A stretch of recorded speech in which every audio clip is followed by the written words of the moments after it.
મનીષા શું કરે છો અહીંયા? મમ્મી બધા માટે નાસ્તો બનાવતી હતી. કેમ તારે ઓફિસે નથી જવાનું? હા જવાનું છે ને. હા તો જા, તૈયાર થઈ જા. આજે નાસ્તો હું બનાવી નાખીશ. ના ના હું બનાવી નાખું છું. મેં કીધું ને તને કે હું બનાવી નાખીશ, જા તું.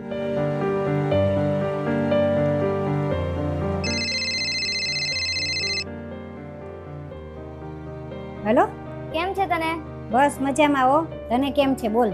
અરે મારી વહુએ તો મારી હાલત હાવ ખરાબ કરી નાખી છે. અને તારી વહુએ તે મારી વહુની જેમ કામચોર જ છે ને. અરે મારી બહુ તો બહુ જ સારી છે. મારા છોકરા કરતા ડબલ કમાય છે, તોય જરાય એને અભિમાન નથી અને બધા કામમાં મને હારવાર મદદ કરાવે છે. ભગવાન બધાને મારી વહુ જેવી વહુ આપે. હા હા મૂકું. લે મમ્મી પાણી.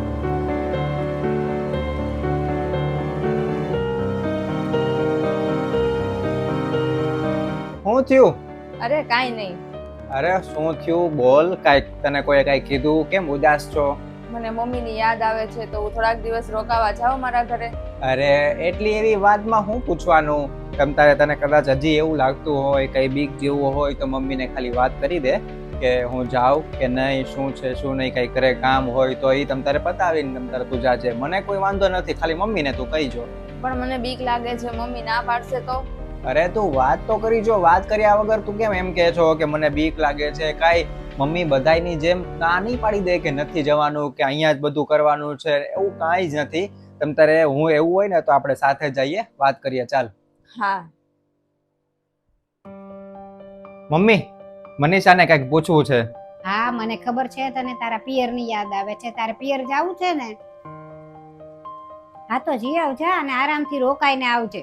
મમ્મી હું જાઉં તો ખરી, પણ આ બધું ઘરનું કામ તમે એકલા કઈ રીતના કરશો? કેમ તું નહોતી ત્યારે હું કરતી જ તે ને બધું, તો કરી લઈશું.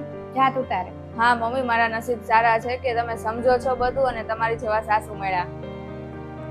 નહીતર તો મેં એવું જ સાંભળ્યું છે કે જ્યારે વહુ પિયર જવાનું કે ને ત્યારે તો કેટલાય બાના કાઢે ને સાસુ બીમાર પડી જાય અને જવાય ન દે. બધાને તમારી જેવા સાસુ મળે તો કેવું સારું. તું કાંઈ નથી, તું મારી વહુ નહીં, તું મારી દીકરી જ છો. જેમ મારી દીકરી અહીં પિયર રહેવા આવે છે કે નહીં, એમ તું તે જા. તું મારી દીકરી કરતા વિશેષ છો મારા માટે. અને સાંભળ, આપણે અથાણું બનાવ્યું છે એ લેતી જજે. અને તારા મમ્મીને જે આપણા હાથના ઓલા પેંડા બનાવ્યા એ બહુ ભાવે છે ને, તો એ લેતી જજે. નમસ્તે મિત્રો. આ વિડીયો ખાલી એટલા માટે જ બનાવ્યો છે કે જો આવા સાસુ અને આવી વહુ દરેક જગ્યાએ હોય ને તો ક્યારેય કોઈ ઘરમાં ઝઘડો જ ન થાય અને હંમેશા સુખ શાંતિ જ રહે. અને થાય છે એવું કે આવું હોતું નથી.